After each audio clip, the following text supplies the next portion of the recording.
What if one of the most powerful symbols of love was never really tradition at all?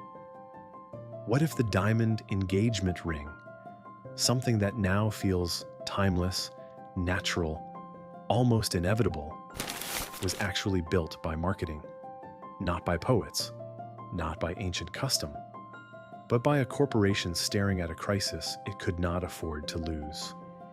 Today, the diamond ring feels inseparable from engagement. It appears in proposals, films, family expectations, and luxury advertising, as though it has always belonged there, as though romance naturally leads to a small velvet box. But that story is far newer than most people realize. Before the 20th century, diamond engagement rings were not the universal symbol they are today. They existed, yes, but mostly among aristocrats, royalty, and the very rich. For ordinary people, they were unusual, optional. In many cases, completely irrelevant. Then something changed. And that change did not happen by accident. It was built carefully, patiently, and brilliantly. De Beers did not just sell jewelry. It changed what people believed love was supposed to look like. This is the story of how a company took a common mineral and turned it into one of the most emotionally charged objects on Earth. To understand the scale of what De Beers achieved, you have to go back to the early 20th century. The company had already established enormous power through South Africa's diamond mines. Before those discoveries, diamonds had been genuinely rare, found in limited quantities in places like India and Brazil. Their scarcity helped preserve their mystique. South Africa changed everything. Suddenly, there were far more diamonds in circulation than before, and De Beers moved aggressively to dominate supply. By the early 1900s, it controlled the overwhelming majority of the world's rough diamonds. That kind of market control would seem like a dream. But there was a problem hiding inside it. If you control a mountain of something, you still need people to want it. And in the years shaped by economic hardship, especially during the Great Depression, diamonds looked like the definition of unnecessary luxury. People were worried about food, rent, and survival. A glittering stone had no practical urgency. It could not solve real-world problems. It was beautiful, but beauty alone does not rescue demand during crisis. So De Beers found itself in a strange position. Immense control, enormous stockpiles, and a weakening reason for people to buy. That is where the real story begins. The challenge facing De Beers was bigger than pricing. They could not simply make diamonds cheaper. That would damage the very illusion that made them desirable. Lower the price too much, and the product begins to feel common, too available, too ordinary. At the same time, ordinary advertising was not enough.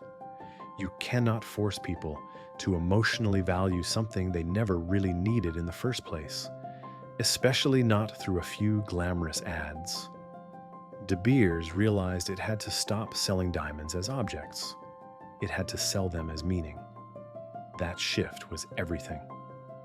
Once the product itself becomes secondary, the real work begins around symbolism.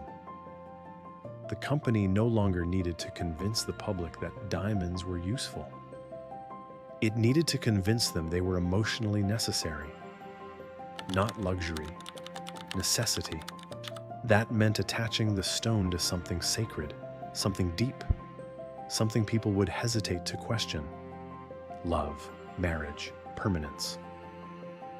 If De Beers could successfully anchor the diamond to those ideas, then demand would no longer depend on practical value. It would depend on cultural expectation. And cultural expectations are far more powerful than product features. The company did not need a better diamond, it needed a better story. In 1938, De Beers hired the advertising agency N.W. Ayer. That decision changed everything. The agency understood that the public could not simply be told to buy diamonds. People had to absorb the idea gradually, almost invisibly. The campaign needed to feel less like persuasion and more like culture. So instead of relying only on straightforward ads, they built a much wider influence machine. Stories were placed in newspapers and magazines describing glamorous women, celebrities, and socialites wearing diamond rings. The tone suggested aspiration, not instruction. Readers were not being sold to directly. They were being shown what elegance, romance, and status supposedly looked like. Hollywood added fuel to the same message.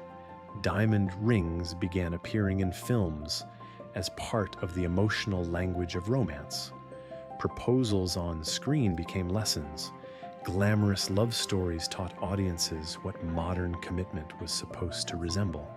The strategy went even further. Lecturers were sent to schools and women's groups to speak about diamonds as symbols of lasting devotion. That was the genius of the campaign.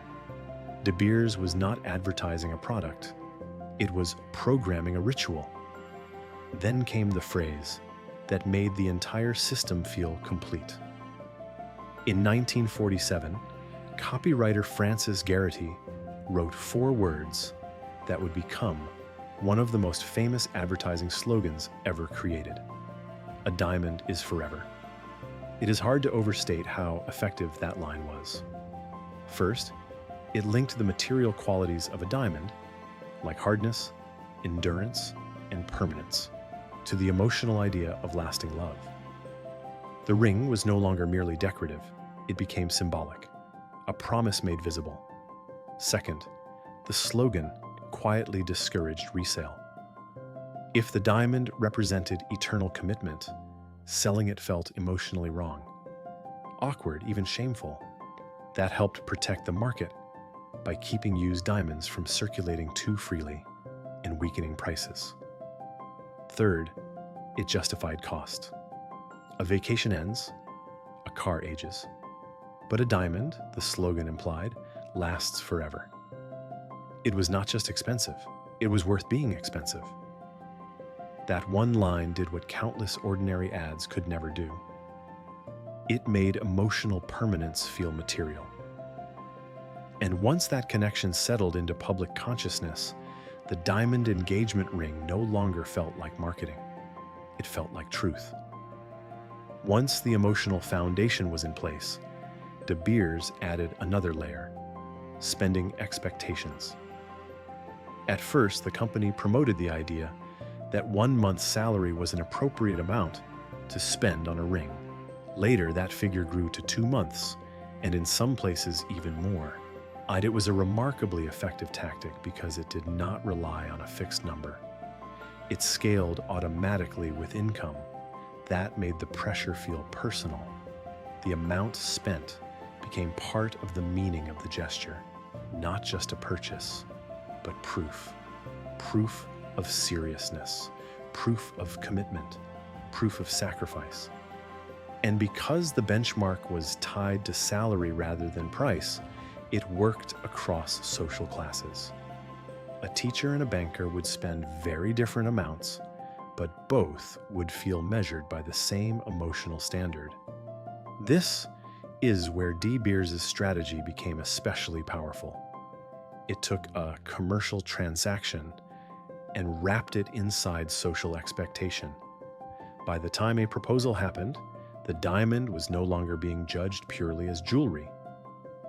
It was being judged as love, effort, and worthiness. That is how a market becomes a norm. And once something becomes a norm, people stop noticing the machinery behind it.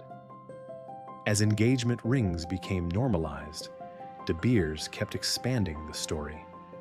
Anniversary rings, eternity bands, new milestones, new meanings, new reasons to buy diamonds. Each campaign extended the same emotional architecture a little further.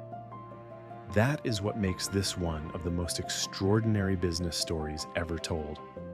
De Beers did not invent love. It did something more subtle.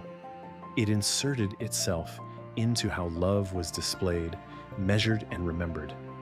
It took a stone with no inherent emotional obligation and taught generations to view it as proof of commitment.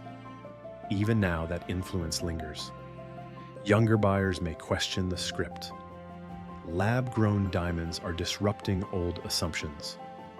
Colored stones and alternative choices are becoming more common.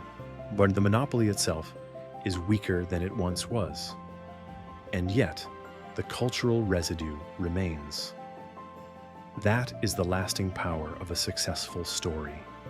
It can outlive the company that shaped it. De Beers did not merely find demand for diamonds.